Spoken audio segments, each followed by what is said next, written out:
All right, and we are live, gentlemen. So I'm not sure who's out there watching, because who the heck knows at this point, but that's okay. We're here just as friends to talk about 49ers, because we are three really, really huge 49ers fans. My name is Tony. If you're watching this, to my right is Aaron, and to our south down there is Justin. And yeah, guys, it's been about a month since we've talked about the 49ers, and there's been a number of reasons for that. Just been so busy with life and everything, but the draft is now in the books, and we have a schedule release. So I think it's good that we're assembling today to talk story about the 49ers. But how are you guys doing? I'm feeling good, man. I mean, I'm excited about what's to come, and I'm pumped, man. It's awesome to see what's been transpiring. Excellent. Aaron, what about you? Yeah, it's definitely an exciting time for us Niners fans. It feels like we have a franchise quarterback finally. Hopefully, we've had some teases since Steve Young retired, but nothing stuck. So, let's hope Trey Lance is that guy. So let's start off with that. By the way, if you're out there watching, which no one is out there watching it, but on YouTube, you may be watching out there, be sure to subscribe to Sine Cosine Tangent. Click that button down there, subscribe, do all that good stuff. Help grow the supporter base of this channel, because, it'd be good to talk to a whole bunch of people as we're going along. But so did either of you guys record yourselves as you were watching the draft and not drafting Mac Jones? No, I didn't. But I honestly thought the funniest reaction was JD with Hawk Hater TV. Yeah. What happened? I missed that one. He was looking at the TV. He was just like, anybody but Mac. Anybody but Mac. Anybody but Mac. It was so funny. You guys got to watch it if you haven't seen it, but it's really, really funny. And he's like, yeah, let's go. Yeah, I'll have to watch that. Dude, one of my friends when I was growing up, he recorded himself. He was all tense, and he was like, going like this, and he was staring at the television, going, he was just like, just not McCorkle. Not McCorkle. And then, of course, they call Trey Lance's name, and he stands up and he goes, not McCorkle. And then, he just went crazy. And I was watching the draft, and I'll be honest, I was like, yeah, that's right, we got it, because I was very excited that was Trey Lance too. But it's funny, it ended up being Trey Lance, and I can't help but remember while the season was still going on, when I was still in Los Angeles, I went over to your guys' place. And I was listening to a lot of podcasts at that time about the upcoming quarterback class, because that was, Jimmy G was hurt and all that sort of stuff. And I remember some of those preliminary conversations that we had way back in September, October time about Trey Lance, and just the idea we're like we don't even know the North Dakota State kid, is who it ended up being, and his rocket arm, and how we liked him. So how do you guys feel now that Trey Lance is officially the guy and the quarterback heir apparent, the guy who's going to be the franchise QB? Yeah, so for me, Tony, I think you know this, but I've been high on Trey Lance for a while now. Mm-hmm. I think before Justin Fields, and I think Aaron knew this too, like I was high on Trey Lance more so than Justin Fields. Yeah. Just off the get-go. Yeah. And there's something about this kid, there's this, I seldom agree with Skip Bayless, but on this point, I agree. Like, in terms of the quarterback class in this year's class, he is the best combination of tangibles and intangibles in the draft. And Mel Kiper astutely pointed out, he's the hardest guy to grade. Like, he's kind of an anomaly. Right. So I definitely think he's just got this leadership quality. The fact that he's already working out with Brandon Ayuk, I think is like huge. That's huge. Yeah. That's huge. So I think with him, barring injury, I mean, he is something special. So I'm really excited about Trey Lance. My thinking was, even if we got Justin Fields, it was just like anybody but Mac. Right. Yeah. Aaron? Yeah, so Trey Lance, I've been if Justin Fields was my first choice, but now that we've taken Lance and I've read more about him, it seemed like I understand why Kyle Shanahan and John Lynch were so enamored with him, because he did run like a pretty pro-ready offense at North Dakota State with being under center. a lot and throwing, or I would say not a lot, but like a decent amount. And doing those play action passes where he turns back to the defense. Those are all it's all very Shanahan like.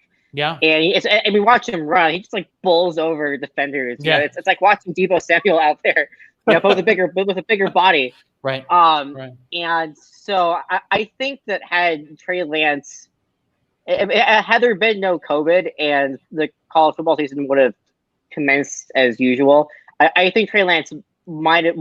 I think Trey Lance might have been potentially number one. You know, it's really hard to say because obviously Lawrence is a transcendent talent and Zach Wilson's really good too. You know, but I mean, Kyle Shanahan said during the press conference that like, no, if he had played this year, then he might not have been available at 3. That's true. So I think that's what made Trey Lance an enigma in this draft class, because he only had like one start in 2020 because of COVID, and that one start wasn't particularly good, but it was only one start. But the 2019 tape is really good. You know, he's also only 20.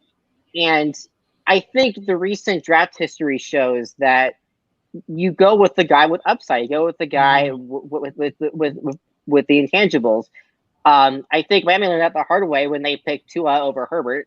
Yeah. And of course, Josh Allen, 2018 draft class, with everything about him was upside.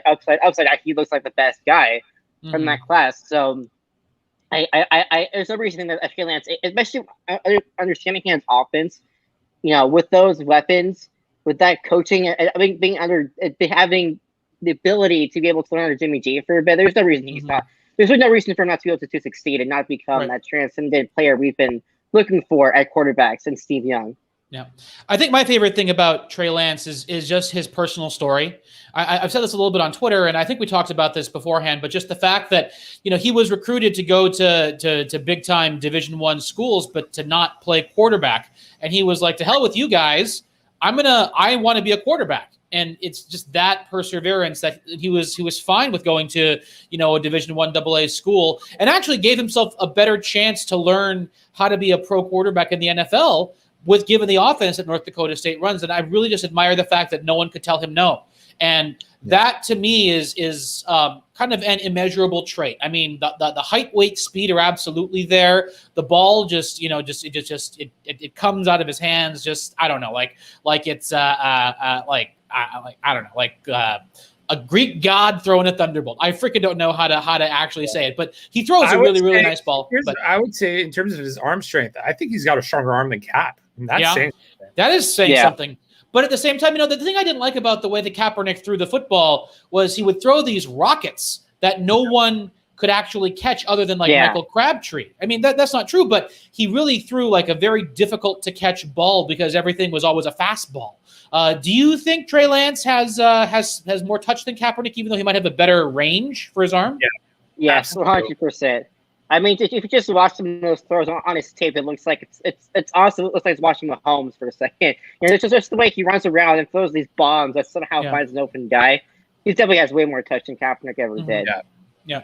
All right. Well, his go ahead. deep ball, like, because I remember when you guys probably remember this, when Cap threw the deep ball, it came out very flat. It was like flat and far. Yeah. Trey Lance, when he throws this deep ball, it reminds me of Russell Wilson because Russell's got this high arcing deep ball, and that's what Trey Lance gives the receiver a chance to catch the ball, like run under it and catch it. Yeah. So exciting. Well, before we move on, do you want Trey to start right away, or do you want him to sit for a little bit? So that's actually a really good question. Me personally, I would not mind it. I would want to hear how he's doing within OTAs, how he's doing in terms of, because we are going to see him in the preseason. Yeah. If he lights up the preseason in the same way that Dak Prescott lit up the preseason for the Cowboys, and I know we were supposed to say the Cowboys, but we got to call it like it is. He lit up the preseason. Yeah. Then I think that there is a really good chance that we do see Trey Lance. I also think we underestimate. I don't necessarily think now we underestimate Trey Lance's intelligence, because for the longest time we were hearing about how Mac Jones is super intelligent. Trey Lance was recruited to go to a couple of Ivy League schools. That's true. You know, so we can't pretend like the guy is dumb. The guy had a 3.98 GPA in high school and was just super smart. So good family too.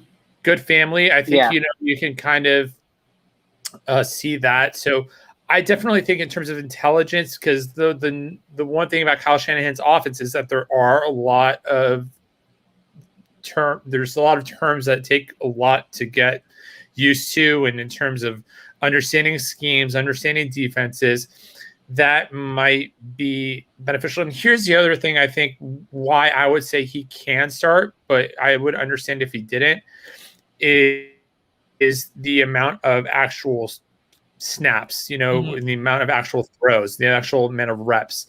I think the only way to kind of get better with that is in-game play. So I think that there is an argument that can be made with in-game play, particularly when you think about the defenses. I think like with the rest of our team around him, I think if Trey makes a mistake here or a mistake there, I do think in most games he will be able to overcome that in other aspects of the game. So I definitely think that there is, it depends really. It depends. But I think it just depends on what happens in the preseason and what happens in the offseason. Gotcha. Aaron, do you think Trey should start right away or should he sit? So I kind of have one of two minds about it. But like the excited fan in me wants him to start right away, and I think that's the case with a lot of other Niner fans. Yeah. And I think for the reasons Justin outlined, there's a bad argument to be made that Trey can and maybe even should start right away because the more reps he gets, the better. And he's a smart dude, and he is a fast processor of information, which I think is one of the reasons why they drafted him. So I think he probably learned Shanahan's offense pretty quickly. But that being said, Shanahan's offense is complex. It took Matt Ryan a full year to understand it before he went to the Super Bowl. Of course, Shanahan can always simplify it like he did with RG3, but more importantly, there's never been a rookie quarterback that's ever led their team to a Super Bowl. And so I think that's the best argument for having Jimmy start first. Now, if Jimmy starts to falter, or he gets hurt, then I think Trey Lance would come in and probably run away with the job. Yeah. But I would imagine that the Alex Smith Mahomes dynamic is what they're trying to do with Jimmy and Lance, and that's why I think that's how they're going to approach it. Of course, if preseason OTAs Trey Lance just completely blows everyone away and Jimmy's just kind of then this is gonna be really interesting. Yeah. But I think objectively speaking, Jimmy G probably should start week 1. But it wouldn't surprise me if in fact, I would be willing to bet more than likely that at some point Trey Lance is going to play this season. Once he does, it's going to be his job to lose. I also think, and that's kind of my thinking, because honestly, and I hate saying this, but it would not shock me because I do think that Jimmy G at some point this season will get injured. I don't want to say that, but I honestly believe that. I wholeheartedly believe that. And Aaron and I had talked about this privately, where I feel like the moment that Trey Lance is inserted based on a Jimmy G injury, it's going to be like the Tom Brady, Drew Bledsoe situation where Tom Brady came in, took over, Drew Bledsoe never got his job back. Right. No, I've been talking Brady Bledsoe a lot, like on I've gone on Ron Bo Sports a couple of times, but that's been my big simile, as it were, before, because at some point Bledsoe got hurt, and then that's when Brady ascended, and then it's funny in that season, Brady took him to the playoffs, and then Brady got hurt, I think, in the divisional playoff game or in the championship game for the AFC side. And Bledsoe had to come in, and Bledsoe won the game for them as the number 2 quarterback. So there's a lot of good reason to want to have Jimmy G on the roster overall, and there's a lot of good reason to have Jimmy G start right away. And obviously, Brady was like a 6th round draft pick, so it's not like there was pressure. And Drew Bledsoe was the guy. Like that. That's all there was to it for the Patriots, and just they got lucky with Brady. But the reason why I would like to see Jimmy start the season and potentially start as long as he is healthy is a value prospectus alone. Because right now, that too. I want to see Jimmy play, and I want to see Jimmy ball out. Because the better Jimmy plays, the more he's worth in trade value on the other end when it comes time. I mean, honestly, best case, because here's the thing: the Niners roster is deep. Right, the defense with Nick Bosa back is going to begin looking like that 2019 defense, and I think they've made good draft picks and good acquisitions, and I actually think it is possible that defense could end up being as good, or as good as that 2019 defense. And so if Jim we've proven the Niners have proven that they can go to a Super Bowl with Jimmy Garoppolo. So if he plays well come the offseason, when it's time to recoup some value for what we gave up to get Trey, making Jimmy a better commodity. And I think that's, for me, there's like the 5-year view of things, and transitioning from one guy who was brought in and signed to be the franchise quarterback to giving up as much as we did to Trey Lance. He's clearly the franchise quarterback post Jimmy. But at the same time, I want to see Jimmy play well because it'll be better for his career in the long run, and we'll be able to offload him hopefully for picks. And if nothing else, for Jimmy too, so he can go and continue to be a $20 million a year quarterback, So, but we can't just talk about Trey Lance. The Niners had a let me ask you this. Draft. Yeah. Let me ask you one more question on Trey Lance. If all cylinders are firing, who would you guys say his ceiling resembles? Is there a quarterback in the league right now that you say his ceiling would resemble? A quarterback in the league right now? Yeah. To me, his ceiling or in the past. I've said this before. I like the McNair comparisons, honestly. Except I think he might be a little bit more better a passer than McNair, but in terms of just like the way that he plays and like how he can run, and also coming off of the fact that McNair was also a Division I AA quarterback before coming into the league. I think the best comp is overall Steve McNair. Currently, I think he's Lamar Jackson, except he can pass better. That's the current quarterback comp, I think. But I don't know, Aaron, what do you think? I think Justin talked about this before, but I think he's basically Dak on steroids. Yeah. There you go. Yeah. All right. I thought. No pressure, Trey Lance. You got to live up to some pretty lofty expectations. But so the rest of the 49ers draft. In the second round, Niners drafted the offensive guard Aaron Banks from Notre Dame. Also in the third, Niners traded up to acquire Trey Sermon, the running back from Ohio State. Using our actual third-round draft pick, that was the compensatory pick we got for Saleh. They drafted a cornerback, Ambry Thomas. In the fifth round, because we didn't have any fourth-round draft picks, we took some offensive tackle depth in Jalen Moore. In the fifth round, we took Demo Lenoir. I can't even pronounce his name, but he's another cornerback, this guy from Oregon. Of course, in the fifth round, also Talanoa Hufanga from USC, right? USC guy there. I'm sure Justin is pretty proud about that one there. In the sixth, running back Eli Mitchell, and I guess we gave up our seventh round draft picks, which great. Who cares? So my question is to you, outside of Trey Lance, who ought to be every 49ers fan's favorite draft pick this year, who besides Trey Lance, out of those guys that we did draft this year, is your favorite player that is now a member of the San Francisco 49ers? Let's go to Aaron first. Yeah, so I would say I would say both Sermon and Hufanga. Okay. Trey Sermon it's interesting because he is not what you would normally expect a Shanahan running back to be, because Shanahan seems to like little shifty guys. Yeah. But Sermon's a bruiser. Just like north-south, just like barrels people down, which is interesting. I think it's smart because I think a lot of running backs, they've been great, but they get hurt a lot.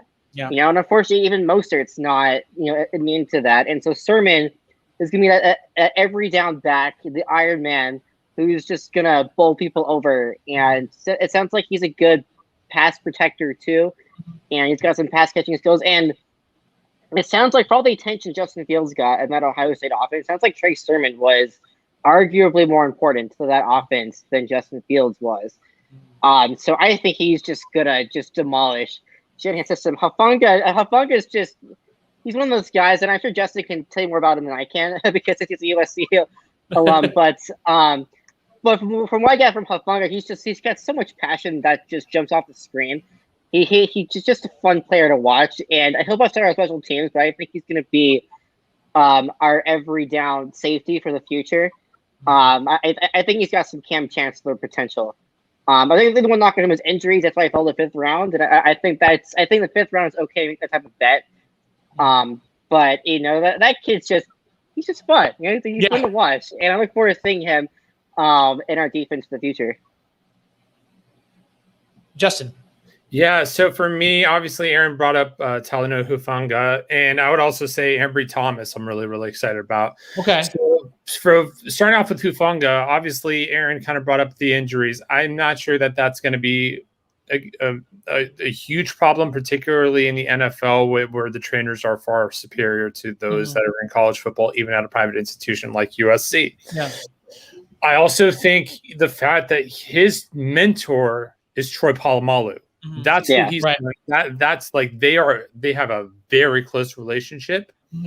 Troy was notably way more athletic than what Hufanga is, but I think that Hufanga is he's got this nose for the football. He's always around the football. And even if you're the least athletic or you're not as athletic as you should be, he's a 4'6" guy. He's not really fast when you're talking about safeties, right? So I don't necessarily think that you're going to see a guy like him in single high coverage. I think you're probably going to see him more in a cover 2 set. You might have him as a box safety, kind of like what the Seahawks did with Cam Chancellor, as Aaron alluded to. But I definitely think he's always around the football. And I think his reaction time, I think, is a big thing for him. So if his top end speed isn't there, the fact that he just diagnoses so quickly is going to be a really beneficial thing. Like, he reads before a play actually happens. And it's very seldom that you see that in any football player, let alone a kid that's coming out of college. So I definitely think that he's a steal. I think Ambry Thomas as well is a steal. I think if Ambry Thomas had not opted out, I think that he could have potentially gone as a late one, early 2. I agree with that, actually. Based off of tape alone, he's a real aggressive press man corner. He's always looking back for the football. His he idolized Champ Bailey. So he's molded his game after what Champ Bailey did. He's not as athletic as Champ, but he's got some pretty sound press technique. And I think that he can actually be a steal, because I do think that he would have been a late 1, early 2. So I'm really excited about those 2 picks. And both are, by the way, both of them are aggressive tacklers. Yeah. Which, honestly, after Akilla Witherspoon, I think we actually need in a corner and a secondary player somebody that's an aggressive tackler. We cannot, in our system, you can't be a John Lynch secondary player and not be willing to be the guy that just doesn't want to tackle. Like, you cannot have that. So I think that both are aggressive tacklers, and I think that's what we need for the secondary position. Those are the 2 that I'm really excited about. Do you think Ambry Thomas could add? Go ahead. Sorry, Aaron, go ahead. No, I was just going to say that also to Ambry Thomas, that apparently Adam Peters was championing Ambry Thomas really hard. And so if Adam Peters likes a player, you know that like they got to be special, because Adam Peters is the real genius behind that front office. As good as Lynn Shanahan are and have been, Adam Peters is like the unsung hero. So the fact that he was so high on him makes me really excited about it. So here's my question about Ambry Thomas, and that is, do you think he's going to threaten Emmanuel Mosley to be a starting cornerback in his first year? I think that he could. I think that he could. I think it all depends on because here's the thing with corner, right?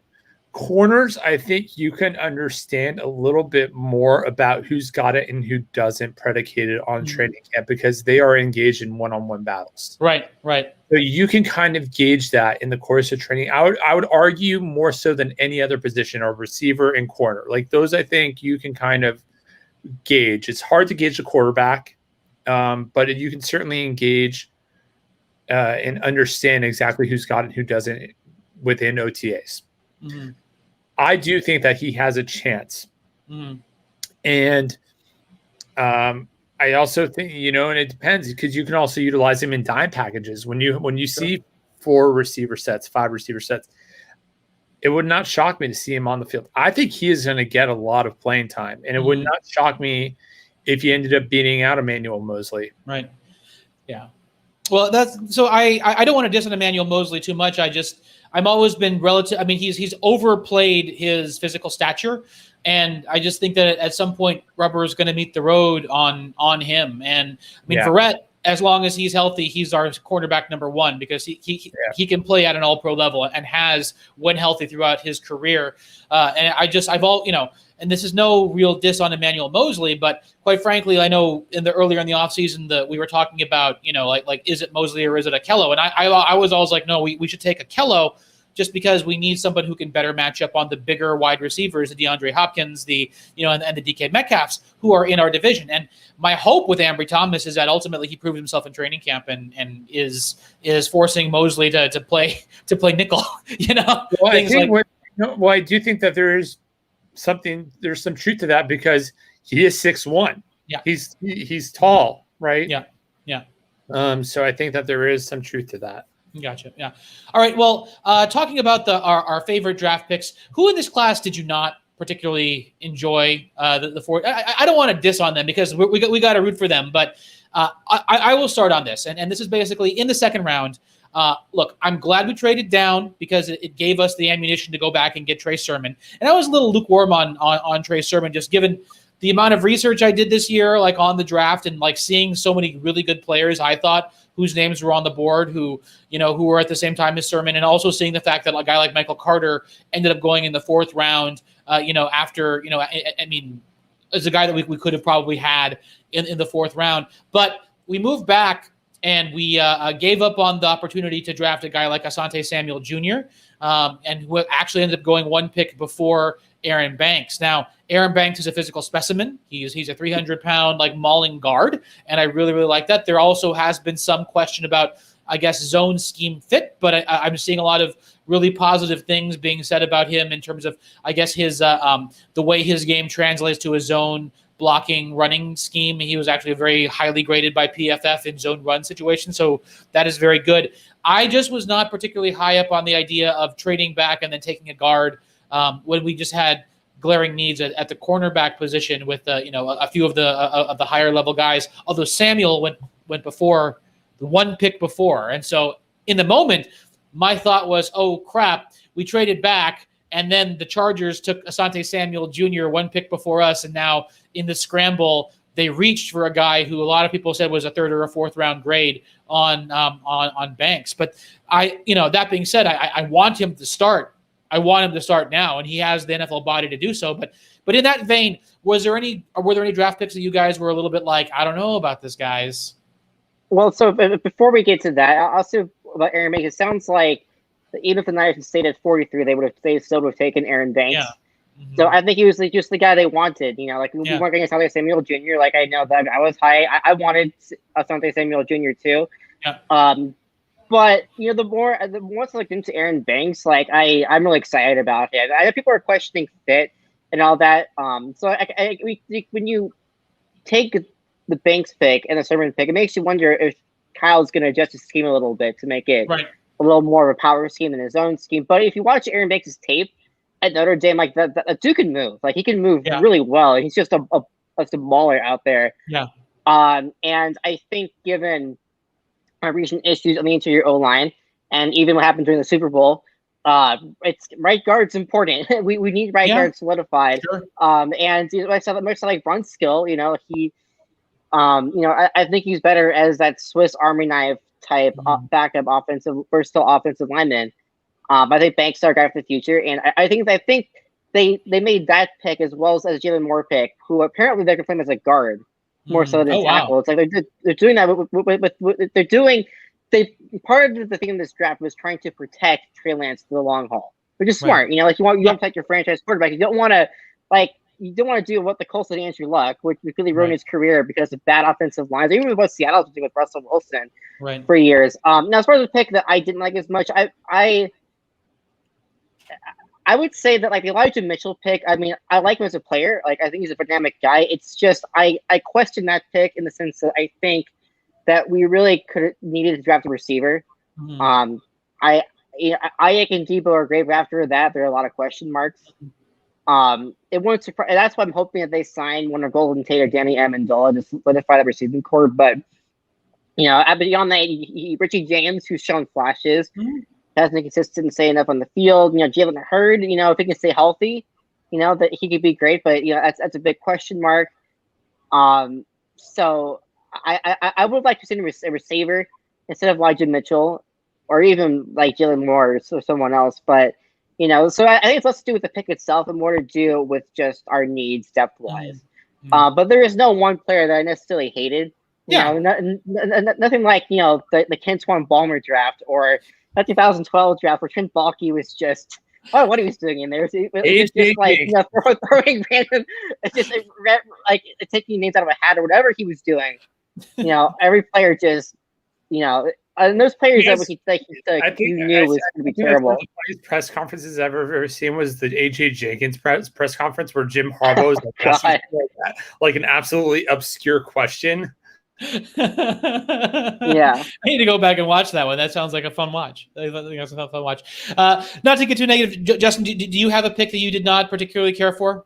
I am actually in agreement with you, Tony. Mm-hmm. It's actually Aaron Banks. Now I'm sure he's athletic within, the short game, and he's a power guy, and he's strong, but when we're running what we're running, a lot of jet sweeps, a lot of motions, I wonder how Kyle's going to adjust the scheme so that maybe because Alex Mack might be more explosive and athletic than what Aaron Banks is. So maybe it's a switch where Banks is the guy that hits first, and then Alex Mack is running upfield in order to block. I don't know how this is going to work, but I would say like when most people had the third or fourth round grade on him and we take him in the second, I think for me, that's kind of not necessarily a good thing. I think if you were that set on an offensive line, I think maybe this would have been the case where we maybe should have traded up a little bit. Gotcha. Yeah. Which seems counterintuitive given what we gave up to get Trey Lance, but. I think that if that you see a guy that has the potential to protect your franchise quarterback for the next 12 years, it's worth going up to get that guy. Right. Or obviously a secondary player. So I think it was a reach, and I wasn't too happy with the pick. I think that there were probably other offensive linemen, and I don't necessarily know, but I would imagine that there were better offensive linemen that were more suited towards at least to our system versus Aaron Banks. And I don't necessarily know, even though they say that, they wanted Aaron Banks all along, I don't necessarily believe it. You're right. Right. What are they supposed to say? So I'm pretty sure that I'm pretty sure if Asante Samuel Jr. was there, I'm pretty sure that they would have taken him. So yeah. All right, well, let's pivot away from the draft because it's firmly in the rearview mirror, which is cool. But the NFL schedule was released yesterday, and I haven't had too much time to sort of digest it. But I guess the guys at PFF and a few of the other handicappers have determined that the 49ers have these. Some people are saying the 49ers have the easiest schedule in the NFL next season, which I don't know about you guys after last season. I'm pretty happy about that idea. But so what do you guys think about the schedule? And do you guys have any early, way too early record predictions for next year? Yeah. So for me, I would actually say, I'm going to say 12 wins, 12-5 is probably where I'm going to be. 12-5. All right. I'm going to say 12-5. Okay. Aaron, what do you think? Yeah, I'm inclined to agree. 12-5, 13-4. Okay. I just I've had a lot of time to digest it either, but it just at first glance it does seem like a pretty easy schedule. And it's definitely refreshing, because in recent years the schedules haven't really not been so easy. So I guess that's what's one of those things where it pays off, to come off the year where you weren't very good. So. Yeah, totally. Yeah. Well, I'm just looking at it right now, and the way I see it, I think we're 13-4 is actually where we're going to end up being. I think we lose to the Vikings. I think we lose, and I'm really high on the Vikings this season. By the way, I think they are. I think a possible NFC title game is going to end up being the Niners and the Vikings. I think that roster is deep and actually will be that good. But I think we lose in the regular season to the Vikings. I actually think we lose to the Colts. I think that we end up losing. I guess, yeah, and then ultimately, so I guess 14-3, and then losing the last week to the Rams, because at that point we will have run away with the division and we won't have anything to play for. But I think it's very possible, depending on how well they play. Like, we could be looking at like a 9-0, like 10-0, 11-0 season. I mean, especially with the. I mean, we have the Lions and the Eagles in week 1 and week 2, and both those teams are at the beginning of a rebuild phase. Right. And then we don't necessarily know what's going to happen with Green Bay and Aaron Rodgers. Exactly. And I think a lot of people, we haven't talked about this, but what happens with Aaron Rodgers is really going to shift what happens in the NFC. Yeah. Well, 100%. The NFL is certainly hoping that Aaron Rodgers is the quarterback, because I believe I guess it's not. But that Niners-Packers game, I guess it's not a Sunday Night Football game. I thought it was originally, but I guess it's a 2:20 p.m. kickoff. Oh, no.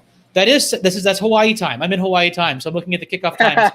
2:20 p.m. That is a Sunday Night Football game. So if it ends up being, Blake Bortles versus Jimmy Garoppolo, I'm sure the NFL is going to be face palming, but they might flex it out in that case. Yeah, it's too early for the flex is the problem. That's true. It's kind of flex, I think that'd be really funny. That would be so funny. But I like the way the schedule is shaping up. And it's similarly to how 2019, coming off a fluke injury to Jimmy G, and we had a very easy schedule. Plus, we got Nick Bosa, who completely changed the defense. I'm looking at it this way, that we have an absurdly easy schedule because of all of our injuries last season, and now we have this deep roster once again, and I think we're going to end up crushing it. So anyway, all right, guys, we've been talking now for about a little bit under 40 minutes, and so I got to go and do some more work. I just got an email, so I'm going to have to hop off in a little bit. So I wanted to get some final thoughts from you guys. Looking at the schedule, looking at the draft, what are the things that you want to see? Actually, rookie camp starts tomorrow, right? There's going to be some rookies like doing stuff. So do you have any thoughts about that, or broader thoughts about 49ers as we go into the doldrums of the NFL offseason? And let's start with Aaron. Yep. So I would just say, I think that they're not necessarily done with the offseason. I think that they could still sign a few more guys. I mean, I feel like a couple. Richard Sherman could still possibly come back, and I hope they do re-sign him, just because we are still kind of thin at corner. Yeah. So even after the draft, I feel better about the depth after the draft, but I mean, these are still rookies. Yeah. So we're having Richard Sherman. If something else for us, like a leadership role, it would be helpful. Mm-hmm. As I said earlier, I think Golden Tate, Danny Amendola, Demi Amendola would be good signings to bolster receiving depth. And also, I know they talked about Tony Jefferson as somebody they're going to sign for safety depth. Again, it's good. Always good to have more depth. So I'm keeping an eye out for those things. Rookie camp. I mean, you just want to just see the progress the guys are making, and hopefully no one gets hurt. It'd be exciting to see the young guys, perform and hopefully do well. I would just say, broadly speaking, we should be excited about our future. But I think now that our franchise quarterback, we have some good young players. We already have some good young players already in the team, but now we have more guys who are going to be, who are going to be part of this team. I think for a long time, could even be cornerstones. Yeah. Up there with Kittle, Warner, Bosa, and hopefully Lance. So the future is bright. I think it's only a matter of time before we get number 6 and possibly more. So let's be excited. I think it's the first time in a while we can say we're excited as Niner fans and know that the future is going to be bright. It is. We just got to be, patient. Yep. Justin, what do you think? Yeah, to Aaron's point, I think it's a great time to be just excited, just about what's going to happen. I am also intrigued to see what happens with Richard Sherman. I definitely think that there's a good possibility that he returns, which I think would bolster our corner depth. And just in terms of leadership, I think it would be wonderful to have him back in the red and gold. I think it's just exciting, man, to be able to be back to where we want to get to. I definitely think that we have a shot at a 6th Super Bowl this year, even if Trey Lance starts. I honestly believe that. I agree. particularly when we're a run first team. So I think that it's exciting, and it's the season can't get here soon enough. And I think, particularly when we're actually going to start having home field advantages back, I think when we're having fans in the stands, I think Levi's is going to be rocking. Mm-hmm. Yep, I agree with you. And to that point, I just wanted to say I'm actually eyeing up because I want to see Trey Lance. So there's a preseason game, which is Niners at Chargers, that I'm kind of eyeing up as maybe like a quick jet to Los Angeles, and also like on an economical ticket price, even though it is in the Rams' new stadium. So who knows if that'll be like how expensive that will be. But I'm thinking about coming back up to LA for that Chargers, preseason football game. Check out that new stadium and maybe see a couple of quarters of Trey Lance play. So that's what I am most excited for, is just to see how they develop. So, But with all of that, guys, I need to hop on off here. Audience members out there, if you're doing, thank you so much for listening to us talk about the 49ers. We will be talking about the 49ers again very, very soon. Please like and subscribe to this channel, Sine, Cosine, Tangent. It'd be great just to help grow the get us up over 100 subscribers at this point. But we will continue to grow. And thank you so much for your time, guys. It's been good to talk to you. Good to see you. And with that, let's talk very soon. All right. Aloha, everybody. Take care.